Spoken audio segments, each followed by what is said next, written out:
What's up, and welcome to the Indie Podcast, episode 4. This week we're going to look at a new VR game that's coming to PSVR. A AAA publisher takes over an indie game. Video game comes out this week that tackles the stigmatised subject of depression and anxiety. And we're going to talk about our thoughts on review scores. Joining me today is... Dan from the Dice Bear. Dan from the Dice Bear. How you doing? I'm alright, cheers, yeah. I feel weird. I'm good, really good. I feel weird being the one asking you how I'm doing. You started off, yeah. Yeah, because I just... After many episodes of having it the other way round. Yeah. It's like when you never give it and when you finally start taking it, you know? No, I don't. I was never big into rugby. Maybe that's why I liked it so. No, best start ever. Quickly before we go on to anything that I've just mentioned about, people who may have noticed already, the website has gone through a pretty drastic change in terms of we are not called Wookie Woody Gaming anymore. We are called Indie Credible. The website can be found at indie-credible.com. Facebook and Twitter is the exact same account, just changed the name, so all the content is there before. But we are Indie Credible, but it starts with 2 I's. I know it's an absolute pain in the arse, but Indie Credible has gone to an author, a publishing author company thing, dickheads. Nothing to do with indie games. Nothing to do with indie games. So Indie Credible at Indie Credible on Facebook and Twitter just starts with 2 I's. YouTube is just Indie Credible, and the website indie-credible.com. And that is where we can find us. We've got a new fancy 80s inspired look. Nice. Data graphics all the way. Yeah, I really wanted the Stranger Things soundtrack playing when you logged onto the website. People wouldn't stay. I would shit myself if I logged onto an 80s website and heard. I was more worried about the copyright. Yeah. No, I'd be more worried and terrified the crap out of people. Just go into it. Special Delivery VR. Have you heard any of this game? I haven't heard about this game at all. I've not heard it at all, but I played it on Oculus actually 2 weeks ago at Comic-Con. Right. And it is effectively Paperboy in VR. And it was just so much fun. I hated my paper round as a kid. Why would I want to do it in virtual reality? So you're playing as a boy on a paper round, and you go through kind of arcade style levels. The main pull of the game is the high score, as it is with paper. So kind of like the original paper. Exactly. Yeah. There are. I think there's. The developers did say I think there's 20 levels to play through. We only played the first couple, and as you're going through on your paper round, you have to kind of. It starts off with like dodging dogs that run out at you. Then you start dodging cars, and then you start dodging tornadoes, because that's just the next. That's just the incremental steps that happens on a paper round. Obviously, you got to throw the papers into the people's. Well, you throw them into their letterboxes to get the most points, or you can choose to build up multipliers by like smashing a gnome or throwing it through someone's window. So they have taken exactly the same bits from the original Paperboy. But you can't build up 2 multipliers in a row. So you can smash a window and then smash a gnome, and then you have to get it in the box. The multipliers work for a certain amount of time, so you can't. So there's no point smashing a gnome until that multiplier's run out. Right. So it brings almost a tactical part to it. And I've not played a PSVR, and my biggest concern with PSVR is the accuracy of the Move controllers. Yeah. Because I played with the Oculus Touch controllers on Oculus. Yeah. And it was bloody amazing, like swinging your arm across. It was really good. You can use a controller, and the best thing I found about it is you play the game sat down. And because you're on a bike, you don't feel nauseous. I didn't feel nauseous at all. Sat down on a seat, playing it, because you feel like you're sat on a bike. Oh man, it just needs the pedals. If you could have pedals to control your speed along there. I tell you, let's do Let's Play. We get PSVR and we get an exercise bike. Yes, we stick you on it. Cycling on it. That'd be just brilliant. What an idea. Yeah, I thought it was absolutely hilarious. Absolutely brilliant. So did it look like a normal street, or did they go for that old? So it's got that kind graphics? Of low poly graphics. Right. Okay. I think if it looked like a real street, you would feel sick and nauseous, and it would be terrifying. Cars just driving at you. Tornadoes coming out. Yeah.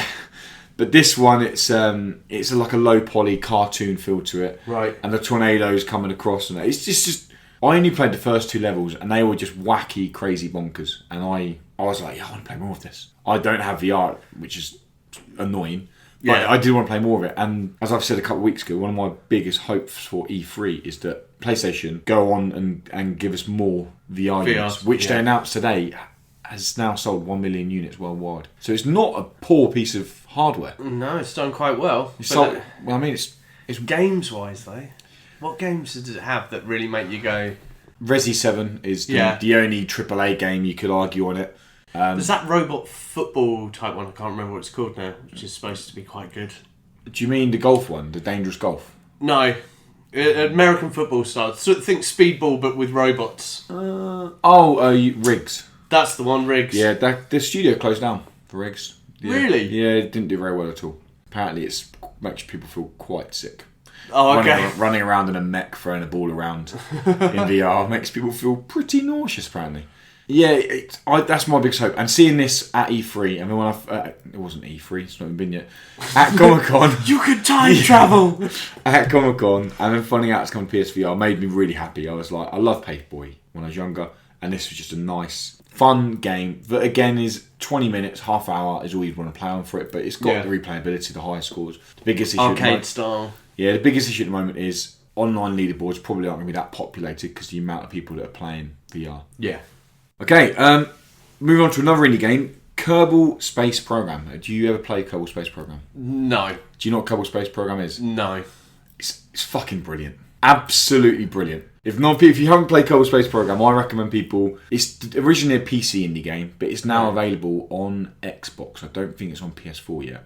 I'm pretty sure it's not. And effectively, you're playing as these Kerbals, these little alien creatures, and you have to build, resource, and then build a spaceship to fly to space. And that's the premise of the game. And you have to resource these materials and money to build a spaceship.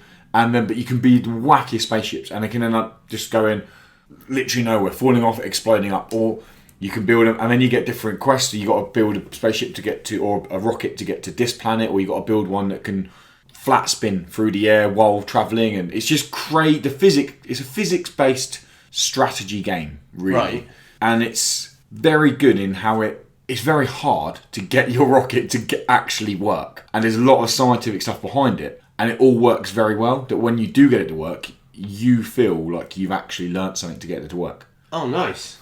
So you feel real sense of achievement when it's you really manage good. it. It's not an expensive game. I think it's no more than 20 quid. And there's a lot of replayability to it. Well, there's even more replayability to it now. Because Take-Two, the giants behind 2K, and I can't remember the other company they run. 2K did the sports games. I think they're both called 2K. 2K did the sports games, and then there's 2K who done the Mafia and the Battleborn. Weren't Two Tribes, Two Tribes, isn't it? Take-Two, sorry. Take-Two. Take-Two, weren't they behind Evolve as well? Yes, they were, yeah. They were. But there's two 2K companies that work underneath them. This massive, huge AAA giant has brought Kerbal Space Program. Okay. I was a little bit shocked at first. And then, after thinking about it, I then thought, well, wait a minute. This is exactly the same as when Microsoft brought Minecraft. And... I mean, well, people know my thoughts on Minecraft. Yeah, that you're wrong. You're completely wrong. But yeah. So Microsoft brought Minecraft. Now, this could be brilliant. This could be terrible. It could be brilliant in the fact that Minecraft done so well under Microsoft. I dare to say that the most casual gamers wouldn't know that Microsoft owned Minecraft. They don't shout about it. It's on. You can get it on PlayStation. You can get it on Nintendo Switch now. You can get it on pretty much everything. Yeah. And they didn't cut it off. But what they did do is they allowed for some pretty big content for stuff like the Mass Effect stuff to go in there. Halo was in there. The Halo stuff was in it. They put a lot of money into it to make it a better playing experience, even though it's a shit playing experience. To make it a better playing experience for fans. Now, if Take-Two take the same concept with Kerbal Space Program, so willing to take the back seat and just put money into the game, that could be brilliant. They've already announced that there's going to be a whole new ton of parts to build and create and put to your spaceship. But one thing I'm really quite excited about is that they are going to be releasing a package that is you can recreate historic space missions. So you can go back and do like Apollo 7, Apollo 8, Apollo 9, and they will have different objectives. So it'll be a case of you have this much money, these are the parts available to you because of the time period this spaceship was built. It's it's bonkers. You can be crazy with it. You can be absolutely crazy with the game and make the most stupid looking ship ever. It's a little bit like The Sims, if that makes sense. Yeah. The Sims had a realistic idea behind it. No one played it realistic. Everyone put It's boring if you played it everyone realistic. put their sim in the swimming pool and then took the steps away. And the first thing you done was the unlimited money fund straight away. Yeah, straight away. Kerbal Space Program is a similar concept to that. Whereas, I say similar. It's fun to play it seriously because you feel reward from doing it seriously. Yeah, but like you said a little while ago, driving properly in GTA. Yes, yeah. I always do. I love doing that. You feel good with it, and these games are not that long. Like to do a space mission is about 40 minutes. So one sitting, you can kind of go from building these parts and 3D printing these things in the game to putting them into your ship and building them up and going to do it, and then it fails, and you're like, oh bollocks, that didn't work. Right. But it's not like you've spent 4 hours doing it and it's failed. And then you can start again. Or you, like I said, you can just go completely wacky, put a cheat on to get unlimited money and build an absolute ridiculous eyesore that ends up, it's going to blow up when it gets 2 foot off the ground. I mean, I obviously haven't played it, and I quite like games like that anyway, where you've got to build stuff and you've got to work. My problem with it is, not with the game, but with Take-Two taking over, is they love microtransactions. I mean, we're talking about a company who released Evolve as a full price game. And then added tons of paid DLC for skins. It wasn't cheap either. It was like £9. Yeah, ridiculous. And they've done that with every game they've ever got. Well, this is a company who like to release big title games and then slap DLC on. The sports games I can understand, because sports games are always going to have the packs they're going to carry and special teams. And see, I have a problem with that as well. FIFA. Like FIFA, Madden pisses me off. As a big American football fan, getting to play my Madden games I love, and then finding they've locked it all behind stupid cards. Which, okay, you could earn, but that's a different... What I worry about is taking an indie game, and I think it's great indie games being picked up by big companies, because, of course, that's better support for indie games. It makes developers go. But I worry about taking an indie game like that and then slapping paid DLC, doing all of that. Part of what made Minecraft great before Microsoft took it, and it is great, don't care what you say, love Minecraft, was the community, and it was the modders, and was the people behind it making all sorts of stuff, and you learning it for free. Yeah. Now, the part of the problem we've got now with Microsoft in control of it, and I've got to admit Microsoft have been brilliant with Minecraft, is they have built walls between you modding, between the creative side of it. I wouldn't know, to be honest. You don't even care. Stay well away from that and game. I've kind of got a fear that if you've got this great indie game, that when a big company, especially like Take-Two, get on there, it's going to be... It'd be interesting to see. Where's my funds? Where's my DLC? Where's my microtransaction? You're going to find out to build this ship, you're going to need this sort of core. How'd you get that core? Well, it's $3.99 in the store. But I don't mind if they do say, okay, this whole pack of stuff is £3, but you're getting a huge amount. I don't find anything wrong with that. Similar to the Rocket League.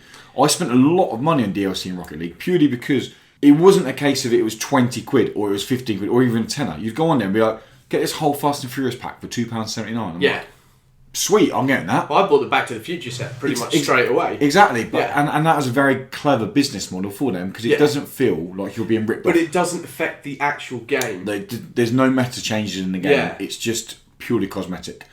But yeah, where Kerbal Space Program, a lot of the different items that you build on your... You do have cosmetic parts that you can... Yeah. By doing different missions, you unlock different cosmetic parts and the ability to paint and all that your ship. I suppose with the microtransactions and that is it could mean that some people can just finish the game quite easy. Yeah. It could not. There's no price on the historical space missions they're going to do. My initial hope with it is that this game is, I think, a lot of people, especially in the Europe, slept on this game a bit. It was big in America. Right. But a lot of people slept on this game, and I'm hoping now that maybe it will come to PS4. I don't even know if it may be on. If it is on PS4, then apologies for not knowing that. Yeah. I know it's definitely on Xbox, but maybe they will get a bit of a marketing push with the historical thing and say $24.99 for the base game and this big chunk DLC. And if that is the case, I recommend people jump on it. It's a game that you can just jump back to. There's no real premise of a story. You can just go back to it, and you can just play it whenever you want. And I think it's a really fun little game. Well, I'd definitely like to have a look at it. And I think it's always good when a bigger backer goes behind an indie game, because it means you get more of a chance to play it. Just as long as they don't fill it with microtransactions and screw the game up. Indeed. Okay, next I wanted to touch on a game. I've just finished playing this game, and my review went up yesterday. Today. Talk about my score at the end because it will take us into another segment later on. But this game, The Town of Light, is from, and I never know how you pronounce it. They're an Italian developer. They're spelled LKA.it. I don't know if it's going to be like it or look at it. I don't know how it's pronounced, but yeah, capital L, capital K, capital A, .it. Okay. And it's published by Wide Productions. It originally released on PC 2 years ago, and it wasn't a very pretty looking game back then. It's a very dark game that follows a story of a young girl called Rennie, who was a patient at a mental asylum, or as they call them back in that age, the lunatic asylum. And it's set in the 1930s, 1940s. And what you do is you're playing through this asylum in modern day, and you're uncovering different medical documents you find or letters you find, and it kind of shows you what was happening back in the 1940s, 1930s. And it opens your eyes to the just genuinely horrific treatment that patients went through that time. I don't mean to sound arrogant, pretentious. I do not get put off by video games or violence or sex or anything in video games or movies. I'm quite happy. There's a few scenes in movies, two in particular from Spit on Your Grave and Last House on the Left, if anyone knows them, that are very hard to watch. And this game at times was in that same vein as that. There was one or two, and they're only these hand-drawn 2D animations that play out. Yeah. But I was just watching it thinking, I don't know, it was horrible watching it. And the fact that it's based on true events, and it's based on evidence of true events of treatments and handling of patients in this time, it was just real kind of impactful narrative that just kept coming and coming and coming and coming. I gave the game an 8.1. I wanted to give it higher. I wanted to go into the 9s. And as a story, and as an impact it had on me, and as an experience, the game was about 3.5 hours long. It was in the 9s. Yeah. It suffers from a little bit of pacing issues. Now, they partly come down to you as the player. It's the same as any exploration game. When you're responsible for moving from point A to point B, you're always going to find a point C in the middle to go and explore and look around.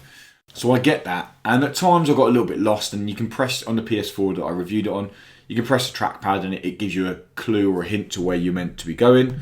But at other times, I felt like the hint wasn't good enough to actually be any use. Right. And then in the final act, it takes this very weird 45 minutes where you're trapped in a very mundane looking corridor maze where everywhere you turn, you seem to go back to the same way.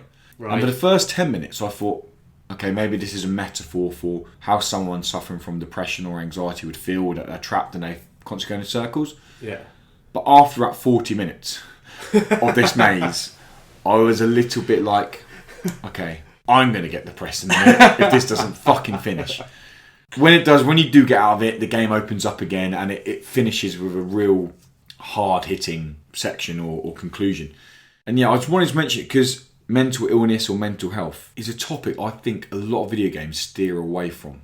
There's films and documentaries and TV touching it a lot, or they go into it a lot, or it's a very good premise for a story. And it had me thinking. I was trying to think of a video game I've played that ever respectfully touched on mental health and mental illness. I couldn't think of one. Well, there is one. You're going to say The Town of Light? No. There was M. Oh, of course, yeah, no, we did the VR game, yeah. Yeah, by Fairy Tale Dragons. Yeah. That was a... We did. But that was just an introduction. That game wasn't finished. It wasn't finished. And I don't mean this as an insulting way at all, but that was quite a pretentious take on it because it wasn't an in-your-face... Some people who went on to play the game would have no idea what the premise of that game was about. Oh, no, yeah, you had to look into it. Whereas this was very much, this is what the game is about. I mean, the loading screen says, this is not for children. This is what happens in this game. But I think that's why depression and things like that aren't dealt with that much in video games. In movies and that lot, there's a certain disconnect between the viewer and what you're watching. Whereas in a video game, you physically, you're moving your hands. You're involved in this world. Yeah. So if you're dealing with depression in a video game, you're actually taking the person playing it into that world. And when I watch a movie, I can sit there and I'm like, oh man, that's really sad, and then I'll go grab a beer. But if I'm sitting on a video game, I'm that character. I'm in there. I'm feeling what they feel. That's why horror games are so much more scarier than a horror movie. See, I don't find that. Do you not? Only because I find the jump scares and that lot in horror games fecking hilarious. Really? It's like watching the Chuckle Brothers make a horror movie because you're just there. And I don't know what it is. I think it's probably because you can kind of spot the tells of where the jump's going to happen or where they're taking you. They're kind of cliched, a lot of the very much so. horror ones in there. The hardest thing with a horror game, I think, is, again, it's the pacing. You are in control of how quick you move down this corridor. So if you walk down slowly and you walk over that section of that map that is to trigger that jump scare, you may not be doing it that quickly, it may not be scary. Someone else may be not paying attention around them, not have any clue it's coming. Whereas in the movie, it's a case of we will make you jump because we know exactly where and we're going to fake it a couple of times, and we're going to put that music in the background to get you, and we know that this is going to happen at this point. And I've got to say, it's one of the things that works really well with Resi 7. Was the fact that in a lot of horror games, when you play it again or something like that, you know where the trigger points are. Yeah. So you can go around, set off the trigger point, here comes fat monster to fall in the floor or something. Whereas in Resi 7, they did bits where it didn't always happen. Yeah. So you weren't quite sure. So there was always that little bit of your mind going, oh, well, here we go. And then you'd press it and go, hang on, why didn't that work? And that's something the games want to do more. So I don't find it works with horror, but I do find it works whenever you start doing anything psychological. Mm-hmm. Because I think people are far more able to get sucked into that type of thing. Yeah. Than horror. Though I will admit horror does work to a point, but I do find them a little bit more funny. My only conclusion on really why it's not really been touched on games is because for so many people, ourselves included, gaming is a release. Yeah. It's you come home from, you've had 10, 12, 13 hours at work. Yeah. Do you really want to come home and sit in a 3-hour adventure about a 16-year-old girl being manipulated and tortured for depression and anxiety and mental health? No, not really. And don't get me wrong, I really enjoyed the game. And if you're a fan of, I keep banging on about this game, if you're a fan of stuff like Gone Home or Everyone's Gone to Rapture, The Vanishing of Ethan Carter, or the more recent What Happened to Edith Finch, those kind of games, those walk-in exploration, visual story-told games, then this is a game right up your street. It has that same emphasis where you go into a room and you don't have to pick up any documents to instantly see the story that happened in that room 60 years ago. Yeah. By the way stuff's laid out. It's very clever like that, and I really enjoyed it, barring a few pacing issues and a pretty major annoyance at the end. The game done enough for me to put it back, and and in the review I say, I've never been as impacted by a game, I think, ever. Like finishing the game and putting the controller down. We spoke about Blackwood Crossing a couple of weeks ago. Yeah. And that was the only game that come close to it, but still, Town of Light, I think because it was just had so much more of a real inhumane, emotional story to it, it was just like, fucking hell. So yeah, Town of Light, it releases today on PC, PS4 and Xbox One. It's $15.99 in the UK. I recommend I think it's actually reduced at the moment on Xbox to $12.74 or something. If you're a fan of those walking exploration sims, then I'd definitely recommend it. It doesn't suit him. So our final topic is, and I watched one of your videos you put out the other day. Oh yeah, the recap of the week was. Yeah. And so I wanted to talk about, because I can't speak today. I was talking to some students I teach about this exact same topic a couple of days ago, and that's review scores. Review scores on games. Now I know your views on them. I'm shaking my head. I know you guys can't hear this, but I'm shaking my head. Yeah. Dan's very against review scores. I'm against reviews. I'm against putting a score on a game.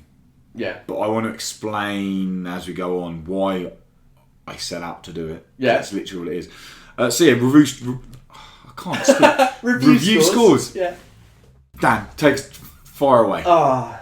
So I can see why people use review scores, because they're very quick to look at. Mm-hmm. You can go, oh, that's a score, and then take away from it. But what it negates is everything the reviewer has done to get to that point. So when you review a game, it's not just a case of you look at the box and go, well, that's a 5. I mean, what the fuck does a 5 mean at any point? The number means nothing. Mm-hmm. Right? And you can go online and you can see everyone loves to talk about Metacritic scores. Yeah. Oh, Metacritic, it got this Metacritic score. Well, what does that mean? I don't know the people who voted for this. You know, you can sit and you can read your reviews on indiecredible.com and you read them and you can see someone who's actually played the game, they've thought about it, and then they're giving you your opinion. You know, and then And that's where you should be taking if you like a game or not, if that game is worth buying, is from the person saying it. Not scrolling to the bottom and going, oh, it got a 5. No.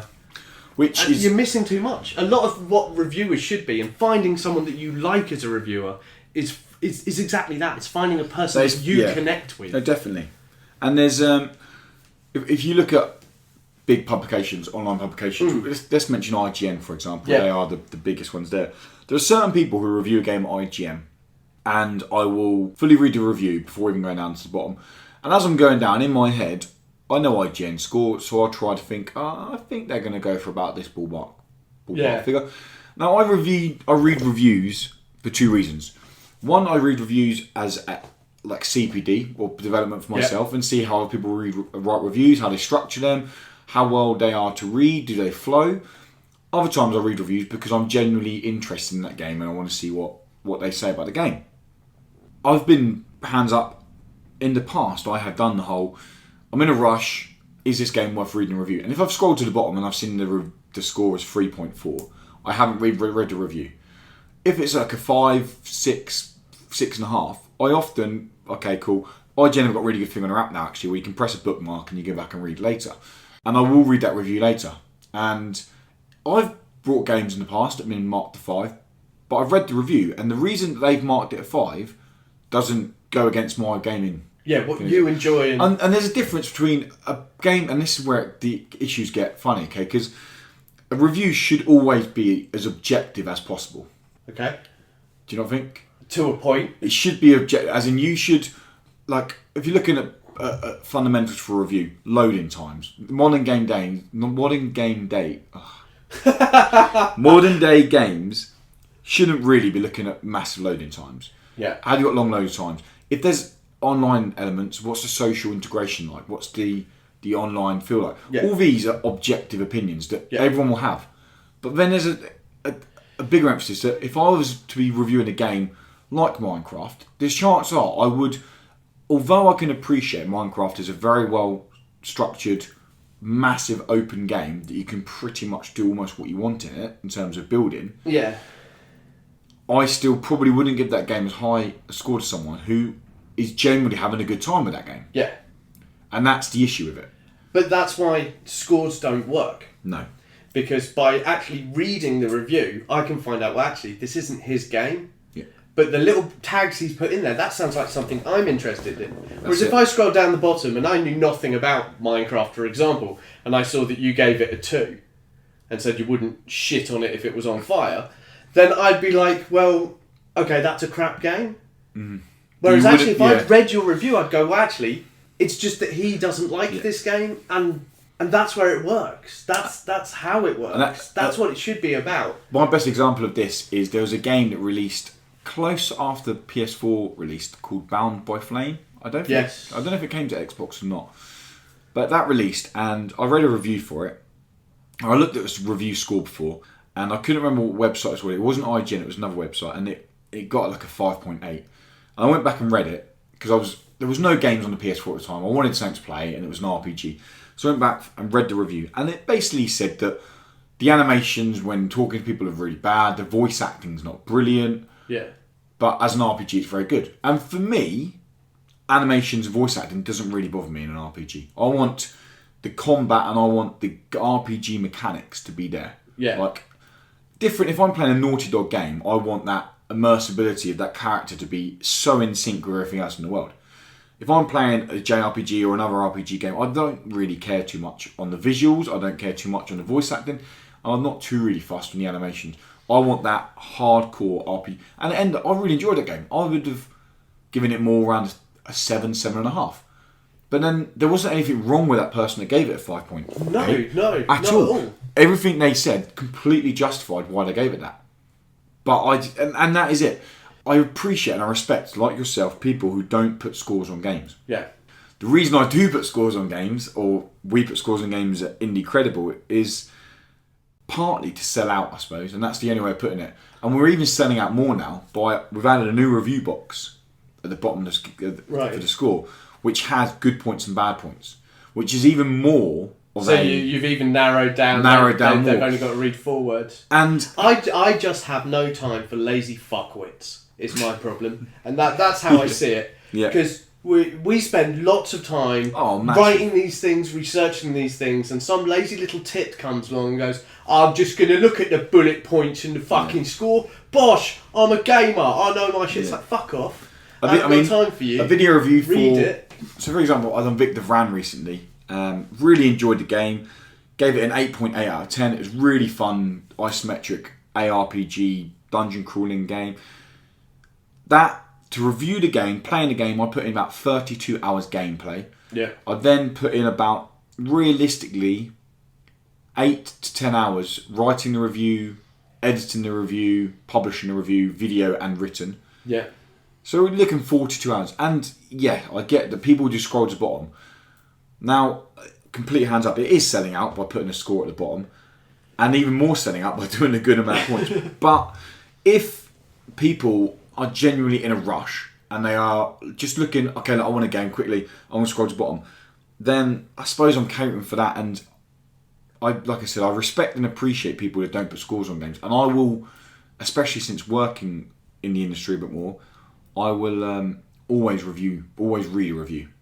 Partly out of respect for the person who put the time into it, and secondly because I want to know what they said about the game. But also, and you're never going to know if you can trust this person's idea if you don't actually read it. No.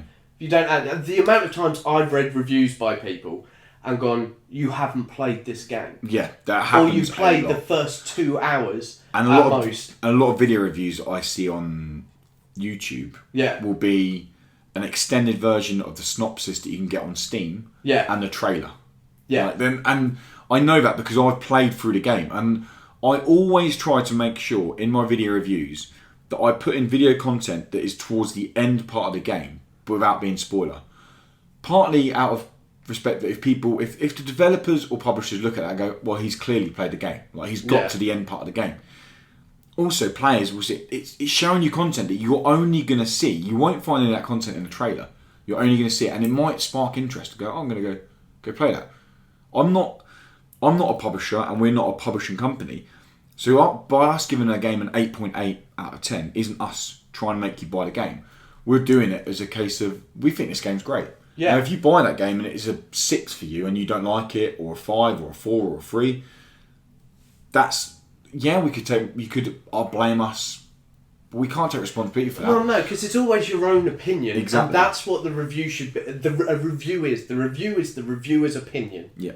And finding someone that you believe you can trust. That's the big thing, yeah. That's what it's about. Now, if people are just going, and this isn't having to go at people who write reviews and then put scores at the bottom. No. I'm not having to go at for people doing that, because I understand fully that as a business model, it works. To get people who are just going to go through, it works. It's all there. What I'm having to go at is I'm having to go at people who just use scores.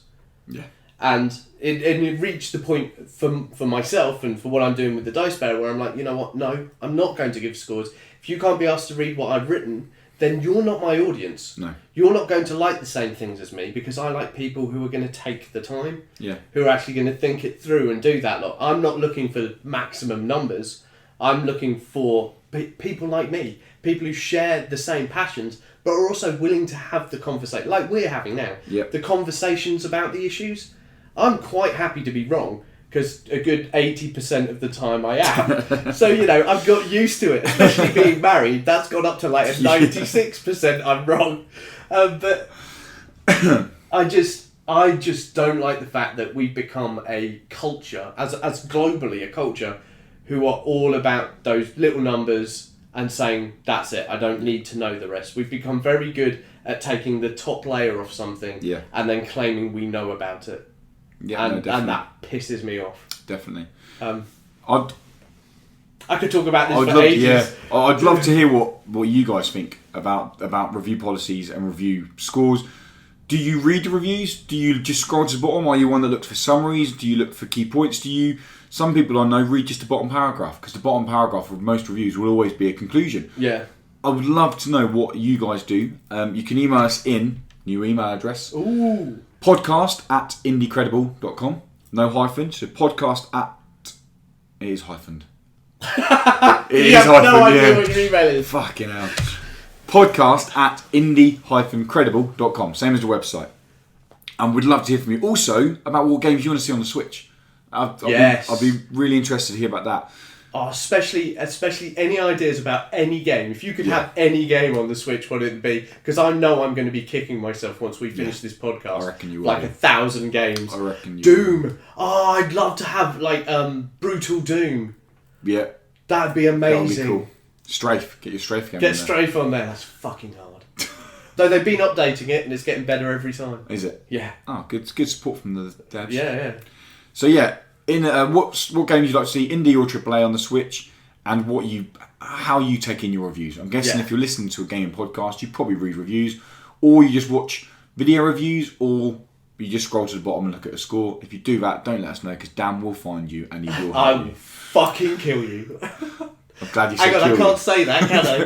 Because that sounds like I will molest. No, I'll just think less of you. That'll be it. So that does wrap up this week's podcast. Apologies for the late episode this week. We're really busy at the weekend. It's getting crazy busy. All my fault. Changing the website over took a lot longer than I expected. We will be releasing another one normal time for next week, but also we have a bonus episode coming next week, which is available to our Patreon supporters of $3 or more. At the moment, that's no one, so we're recording a podcast for no one, but everyone else will get it in a month's time. Now, if you want to hear that podcast early, which will be a Q&A session that we've got various questions from some friends we know or people who email in, then you can support us on Patreon.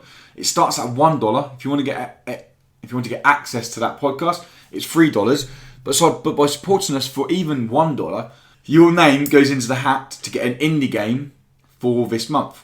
And this month's indie game is pretty awesome. It is a physical version of Stardew Valley.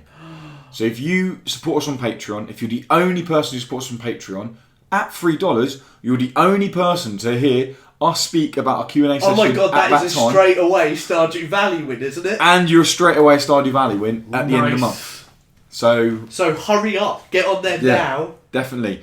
You can find Patreon. We are just www.patreon.com/IndieCredible, no hyphen, no double I. You'll also find links to all the Patreon at the bottom of each review on IndieCredible.com. Yeah, every post we put up, there's a link to our Patreon because we just want your money. Yeah, after cash. Yeah, gives us erections.